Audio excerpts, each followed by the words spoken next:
बुलवा के बिहारी लाल की जय। कृष्ण कन्हैया लाल की जय। जय जय श्री राधे श्याम। आइए साथी हैं जो नित्य प्रति भागवत जी का श्रवण करते हुए आ रहे हैं, आज कुछ व्यस्तता के कारण से समय आपको नहीं दे पाए, उसके लिए क्षमा प्रार्थी हैं। आइए हम भागवत जी को ज़्यादा विलम्ब न करते हुए भागवत जी को श्रवण करें और अपने जीवन को भगवान के पावन चरणों में लगाएं।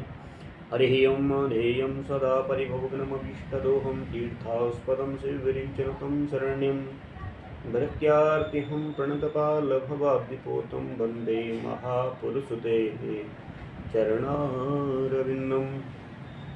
वंदे महापुरुषते चरणारविन्दं। बोली श्रीमद्भागवत महापुराण की जय। कृष्ण कन्हैया लाल की जय। जय जय श्री राधे श्याम। बोली श्रीमद्भागवत महापुराण की जय। कृष्ण कन्हैया लाल की जय। जय श्री राधे श्याम। जय जय श्री राधे श्याम। आइए साथियों, हम भागवत जी के चतुर्थ स्कंद के 9वें अध्याय में प्रवेश करेंगे। ध्रुव का वर पाकर घर लौटना। ध्रुव जी जब वन में गए, तपस्या की, भगवान प्रसन्न हुए और भगवान को वरदान दिया, और वरदान पा करके जैसे ही घर को लौटते हैं, उससे आगे की कथाएं आप सब सुनेंगे। मैत्रेय उवाच, पहले श्लोक को गुनगुनाते हुए चलें। त एवमुत्सन्न भया उरुक्रमे कृतावनामः प्रययुस्त्रिविष्टपम् सहर्षि शीर्षापि ततो गुरुत्मता मधोर्वनं भृत्यदीक्षयागतः। ध्रुव जी जैसे ही वन से घर आते हैं तो मैत्रेय जी कहते हैं कि विदुर जी, भगवान के इस प्रकार से आश्वासन देने से देवताओं का भय जाता रहा और वे उन्हें प्रणाम करके स्वर्गलोक को चले गए। तदंतर विराट स्वरूप भगवान गरुड़ पर चढ़ करके अपने भक्त को देखने के लिए मधुवन में आए। उस समय ध्रुव जी तीव्र योगाभ्यास से एकाग्र हुई बुद्धि के द्वारा भगवान की बिजली के समान देदीप्यमान जिस मूर्ति का अपने हृदय कमल में ध्यान कर रहे थे, वह सहसा विलीन हो गई। इससे घबराकर उन्होंने ज्यों ही नेत्र खोले कि भगवान के उसी रूप को बाहर अपने सामने खड़े थे। प्रभु का दर्शन पाकर के बालक ध्रुव को बड़ा ही कौतूहल हुआ।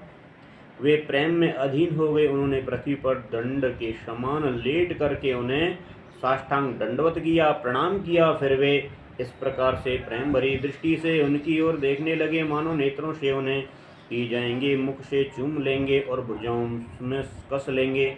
वे हाथ जोड़े और प्रभु के सामने खड़े थे और उनकी स्तुति करना चाहते थे। प्रभु किस प्रकार उन्हें करें यह नहीं जानते थे।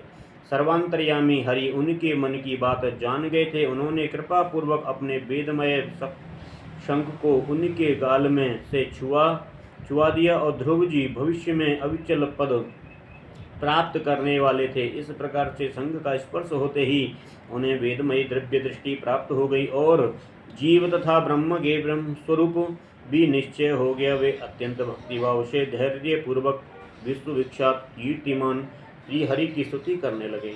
ध्रुव जी ने कहा कि प्रभु, आप सर्वशक्ति संपन्न हैं। आप ही मेरे अंतःकरण में प्रवेश कर अपने तेज से मेरी इस सोई हुई वाणी को सजीव करते हैं तथा हाथ, पैर, कान और त्वचा आदि अन्य इंद्रियों व एवं प्राणों को भी चेतना देते हैं। मैं आप अंतर्यामी भगवान को प्रणाम करता हूँ, नमस्कार करता हूँ। भगवान आप एक ही हैं, परंतु अपनी अत्यंत गुणमयी माया भक्ति से, शक्ति से इस महदादि संपूर्ण प्रपंच को रचकर अंतर्यामी रूप से उसमें प्रवेश कर जाते हैं और फिर इसके इंद्रियादि असत गुणों से उनके अधिष्ठात्री देवता के रूप में स्थित होकर के अनेक रूप धार बांटते हैं। ठीक वैसे ही जैसे तरह तरह की लकड़ियों में प्रकट हुई आग अपनी उपाधियों के अनुसार भिन्न भिन्न रूपों में भासती हैं। हे नाथ, सृष्टि के आरंभ में ब्रह्मा जी ने भी आपकी शरण लेकर के आपके दिए हुए ज्ञान के प्रभाव से ही इस जगत को सोकर उठे हुए पुरुष के समान देखा था। दीनबंधु, उन्हीं आपके चरण तल का मुक्त पुरुष ही आश्रय लेते हैं। कोई भी कृतज्ञ पुरुष उन्हें कैसे भूल सकता है। प्रभु, इस सब तुल्य शरीरों के द्वारा भोग जानने वाला इंद्रिय और विषयों के संसर्ग से उत्पन्न सुख को मनुष्य को नरक में भी मिल सकता है। जो लोग इस विषय सुख के लिए लालायित रहते हैं, जो जन्म मरण के बंधन से छुड़ा देने वाले कल्पतरु स्वरूप हैं, अपनी उपासना भगवत प्राप्ति के सिवा किसी अन्य उपदेश से करते हैं, उनकी बुद्धि अवश्य ही आपकी माया से के द्वारा ठगी गई है। नाथ, आपके चरण कमलों का ध्यान करने से और आपके भक्तों के पवित्र चरित्र सुनने से प्राणियों को जो नहीं मिल सकता, फिर उन्हें काल की तलवार काटे डालती है। उन स्वर्गीय विमानों से गिरने वाले पुरुषों को तो वह सुख मिल ही कैसे सकता है। अनंत परमात्मन, मुझे तो आप उन विशुद्ध हृदय महात्मा भावों भक्तों का संग दीजिए, जिनका आप में अविच्छिन्न भक्ति भाव है। उनके संग में मैं आपके गुणों और लीलाओं की कथा सुधा को पीकर उन्मत्त हो जाऊंगा और सहज ही इस अनेकों प्रकार के दुखों से पूर्ण भयंकर संसार सागर के उस पार पहुंच जाऊंगा। कमलनाथ प्रभु, जिसका चित्त आपके चरण कमल की सुगंध में लुभाया हुआ है, उन महानुभावों का जो लोग संग करते हैं, वे अपने इस अत्यंत प्रिय शरीर और उसके संबंधी पुत्र मित्र गृही और स्त्री आदि की भी सुधि नहीं करते। अजन्मा परमेश्वर, मैं तो पशु वृक्ष और पर्वत पक्षी सरीसृप सर्पादि रेंगने वाले जंतु देवता दैत्य और मनुष्य आदि से परिपूर्ण था महदादि अनेकों कारणों से संपादित आपके इस सदात्मक स्थूल विश्व को ही जानता हूँ। इससे परे जो आपका परम स्वरूप है, जिसमें वाणी की गीत गति नहीं है, उसका मुझे पता नहीं है। भगवान, कल्प का अंत होने पर योग निद्रा में स्थित जो परम पुरुष इस संपूर्ण विश्व को अपने उदर में लीन करके शेष के साथ उन्हीं की गोद में शयन करते हैं, जिनके नाभि समुद्र से प्रकट हुए सर्वलोक में सुख सुवर्ण वर्ण कमल से परम तेजोमय ब्रह्मा जी उत्पन्न हुए, वे भगवान आप ही तो हैं। मैं आपको प्रणाम करता हूँ प्रभु। आप अपनी अखंड चिन्मयी दृष्टि से बुद्धि की सभी अवस्थाओं के साक्षी हैं तथा नित्य मुक्त शुद्ध सत्वमय सर्वज्ञ परमात्मा स्वरूप और निर्विकार आदि पुरुष षडैश्वर्य संपन्न एवं तीनों गुणों के अधीश्वर हैं। आप जीव से सर्वथा भिन्न हैं तथा संसार की स्थिति के लिए यज्ञाधिष्ठाता विष्णु रूप से विराजमान हैं। आपसे ही विद्या अविद्या आदि विरुद्ध गतियों वाली अनेकों शक्तियां धारावाहिक रूप से निरंतर प्रकट होती रहती हैं। आप जगत के कारण अखंड अनादि अनंत आनंदमय निर्विकार ब्रह्म स्वरूप हैं। मैं आपकी शरण में हूँ। भगवान, आप परमानंद मूर्ति हैं। जो लोग ऐसा समझ करके निष्काम भाव से आपका निरंतर भजन करते हैं, उनके लिए राज्यादि भोगों की अपेक्षा आपके चरण कमलों की प्राप्ति ही भगवान भजन का सच्चा फल है। स्वामिनी, यद्यपि बात ऐसी ही है, तो भी वो जैसे अनेक तुरंत के जन्मे हुए बछड़े को दूध पिलाती है, तुरंत के जन्मे हुए बछड़े को दूध पिलाती है और व्याघ्रादि से बचाती रहती है, उसी प्रकार आप भी भक्तों पर कृपा करने के लिए निरंतर विकल रहने के कारण से हम जैसे सकाम जीवों की भी कामना पूर्ण करके उनकी संसार भय से रक्षा करते रहते हैं। मैत्रेय जी कहते हैं कि विदुर जी जब शुभ संकल्प माने मतिमान ध्रुव जी ने इस प्रकार स्तुति की, तब भक्त वत्सल भगवान उनकी प्रशंसा करते हुए कहने लगे कि भगवान ने कहा कि उत्तम व्रत का पालन करने वाले राजपुरुष, मैं तेरे हृदय का संकल्प जानता हूँ। यद्यपि उस पद का प्राप्त होना बहुत कठिन है, तो भी मैं तुझे वह देता हूँ, तेरा कल्याण हो। भद्र, जिसे तेजों में अविनाशी लोक को आज तक किसी ने प्राप्त नहीं किया, जिसके चारों ओर ग्रह नक्षत्र और तारा गण रूप और ज्योति चक्र उसी प्रकार से चक्कर काटता रहता है जिस प्रकार से मेढ़ी के चारों ओर देवरी के बैल घूमते रहते हैं। अवान्तर कल्प पर्यंत स्थित रहने वाले अन्य लोगों का नाश हो जाने पर भी जो स्थित रहता है, तथा तारागण के सहित धर्म, अग्नि और कश्यप, गुरु, शुक्र आदि नक्षत्र एवं सप्तर्षि गण जिसकी प्रदक्षिणा करते हैं, ध्रुवलोक में तुम्हें देता हूँ। यहाँ पर भी तेरे पिता तुझे राज सिंहासन देकर के वन को चले जाएंगे, तब तू 36,000 वर्ष तक धर्म पूर्वक पृथ्वी का पालन करेगा। तेरी इंद्रियों की शक्ति ज्यों की त्यों बनी रहेगी। आगे चलकर किसी समय तेरा भाई उत्तम शिकार खेलता हुआ मारा जाएगा, तब आपकी माता सुरुचि प्रेम पुत्र में पागल होकर के उसे वन में खोजती हुई दावानल में प्रवेश कर जाएगी। यज्ञ मेरी प्रति प्रिय मूर्ति, तू अनेकों बड़ी बड़ी दक्षिणाओं वाले यज्ञों के द्वारा मेरा यजन करेगा और यहाँ उत्तम भोग भोग करके अंत में मेरा ही स्मरण करेगा। इससे तू अंत में संपूर्ण लोगों की वंदनीय और सप्तर्षियों से भी ऊपर मेरे निधाम को जाएगा, जहाँ पहुँचकर जाने पर किसी फिर संसार में लौटकर नहीं आना होता है।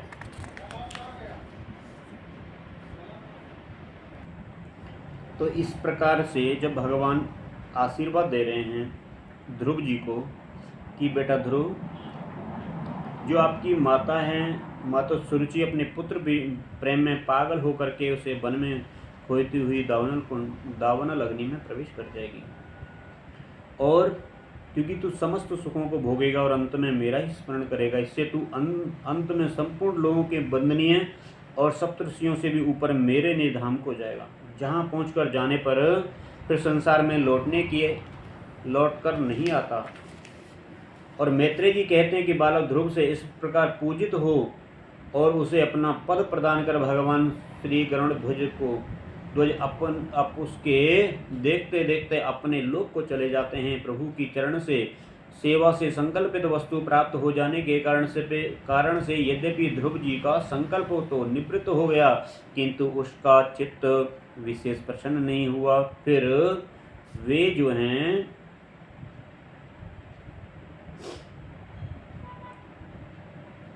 हैं किंतु उसका चित्त प्रसन्न नहीं हुआ और फिर वे अपने नगर को लौट गए।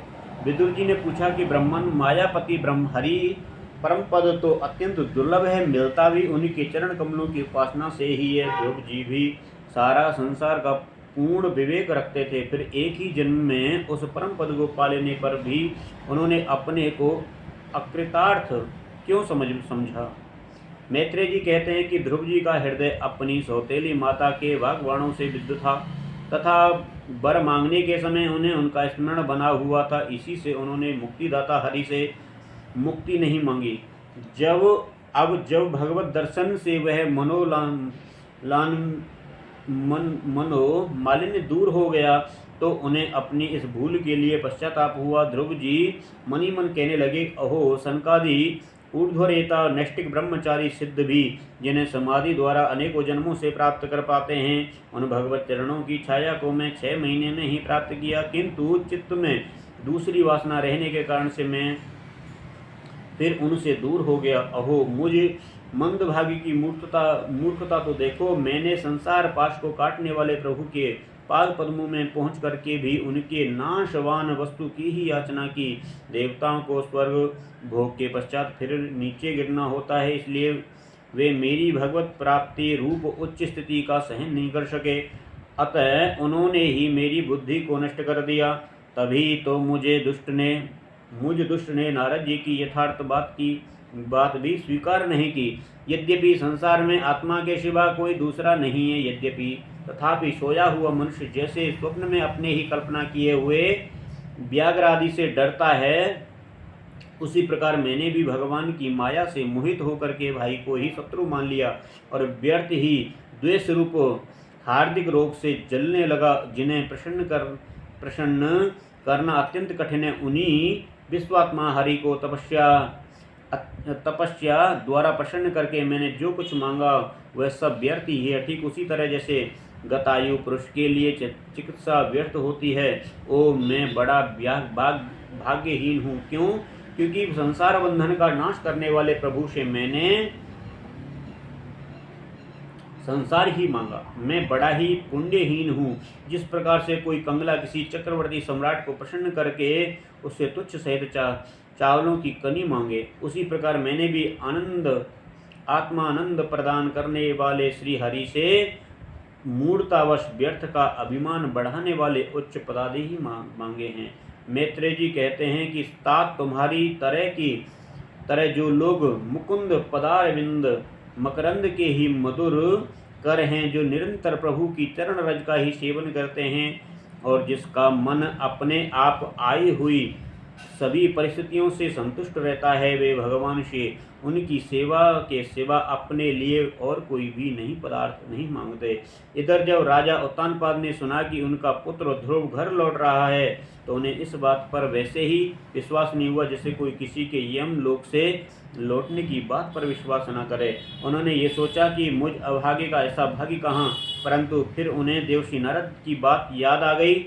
उससे उनका इस बात से विश्वास हुआ कि वे आनंद के वेग से आधार होते। उन्होंने अत्यंत प्रसन्न होकर के यह समाचार आने वाले को एक बहुमूल्य हार दिया। राजा उत्तानपाद ने पुत्र का मुख देखने के लिए उत्सुक होकर के बहुत से ब्राह्मण कुल के बड़े बड़े मंत्री और बंधुजनों को साथ लिया और तथा एक बढ़िया घोड़ों वाले रथ को सुवर्ण जड़ित रथ पर सवार होकर के वे झटपट नगर के बाहर आए। उन्हीं के आगे आगे वेद ध्वनि होती जाती थी तथा शंख दुंदुभी एवं बंसी आदि अनेकों मांगलिक बाजे बजते जाते थे। उनकी दोनों रानियां सुनीति और सुरुचि भी सुवर्ण में आभूषणों से भूषित हो राजकुमार उत्तम के साथ पालकियों पर रथ चढ़ करके चल रही थी। ध्रुव उपवन के पास आ पहुँचे। उन्हें देखते ही महाराज उत्तानपाद तुरंत रथ से उतर पड़े और पुत्र को देखने के लिए वे बहुत दिनों से उत्कंठित हो रहे थे। उन्होंने झटपट आगे बढ़ करके प्रेमातुर हो लंबी लंबी सांसें लेते हुए ध्रुव को भुजाओं में भर लिए। अब ये पहले के ध्रुव नहीं थे। प्रभु के परम पुनीत पाद पद्मों का स्पर्श होने से इनके समस्त पाप बंधन कट गए थे। राजा उत्तानपाद की बहुत बड़ी कामना पूर्ण हो गई थी। उन्होंने बार बार पुत्र का सिर सूंघा और आनंद तथा प्रेम के कारण से निकलने वाले ठंडे ठंडे आंसुओं से उन्हें नहला दिया। निरंतर सज्जनों से अग्रगण्य ध्रुव ने पिता के चरणों में प्रणाम किया और उनका आशीर्वाद पाकर के कुशल प्रश्नादि से सम्मानित हो दोनों माताओं को प्रणाम किया। छोटी माता सुरुचि ने अपने चरणों पर झुके हुए बालक ध्रुव को उठाकर के हृदय से लगा लिया और अश्रु गदगद वाणी से चिरंजीवी रहो ऐसा आशीर्वाद दिया। जिस प्रकार से जल स्वयं ही नीचे की ओर बहने लगता है, उसी प्रकार से मैत्री आदि गुणों के कारण से जिस प्रकार भगवान प्रसन्न हो जाते हैं, उसके आगे सभी जीव झुक जाते हैं। इधर उत्तम ध्रुव दोनों ही प्रेम से बेहुबल होकर के मिले। एक दूसरे के अंगों का स्पर्श पाकर उन दोनों के ही शरीर में रोमांच आ गया और नेत्रों से बार बार अश्रुओं की धारा बहने लगी। ध्रुव की माता सुनीति अपने प्राणों से भी प्यारे ध्रुव को गले लगा करके सारा संताप भूल गई। उनके सनत कुमारों अंगों के स्पर्श से उसे बड़ा ही आनंद हुआ कि वीर विदुर जी वीर माता सुनीति के स्तन और उसके नेत्रों से झरते हुए मंगलमय आनंद अश्रुओं से भीग गए और उनसे बार बार दूध बहने लगा। उस समय पूर्ववासी लोग उसकी प्रशंसा करते हुए कहते हैं कि महारानी, आपका लाल बहुत दिनों से खोया हुआ था, सौभाग्यवश अब वह लौट आया है। ये हम सब का दुख दूर करने वाला है, बहुत दिनों तक भूमंडल की रक्षा करेगा। आपने अवश्य ही शरणागत भय भंजन हरि की उपासना की। उसका निरंतर ध्यान करने वाले धीर पुरुष परम दुर्जय मृत्यु को भी जीत लेते हैं। विदुर जी इस प्रकार से सभी लोग ध्रुव के प्रति अपना लाड प्यार प्रकट कर रहे थे। उसी समय उन्हें भाई उत्तम के सहित हथनी पर चढ़ाकर महाराज उत्तानपाद ने बड़े हर्ष के साथ में राजधानी में प्रवेश किया। उस समय सभी लोग उनके भाग्य की बड़ाई कर रहे थे।